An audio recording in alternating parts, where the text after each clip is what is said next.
Sir నేను నల్గొండ నుంచి వచ్చాను. నేను అసిస్టెంట్ ఎగ్జిక్యూటివ్ ఇంజనీరింగ్ ఎగ్జామ్ రాసిన అభ్యర్థిని. పానుగోతు దేవిలాల్ నా పేరు. ఈరోజు ముఖ్యంగా మన తెలంగాణలో నిరుద్యోగుల గొంతుకైన అశోక్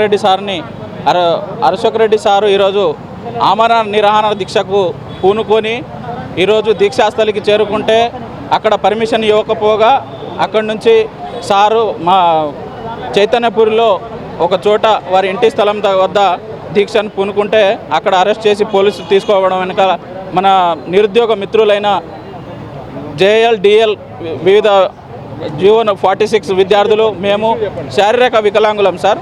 మేము తెలంగాణలో నిరుద్యోగ శారీరక వికలాంగులం చాలా మా జనాభా ఎక్కువ ఉన్నది. కానీ మేము మాలో 4% కేటగిరీలైన అందులు బదిలీలు వాళ్ళ రోస్టర్ పాయింట్ ముందు ఉండడం వల్ల వాళ్ళకు పోస్టులు ఎక్కువ వచ్చినాయి సార్. గ్రూప్ 4లో వాళ్ళకు 275 పోస్టులు వస్తే శారీరక వికలాంగులకు కేవలం 30 పోస్టులే వచ్చినాయి. అట్లాగే మా అసిస్టెంట్ ఎగ్జిక్యూటివ్ ఇంజనీరింగ్లో 78 పోస్టులు వచ్చినాయి.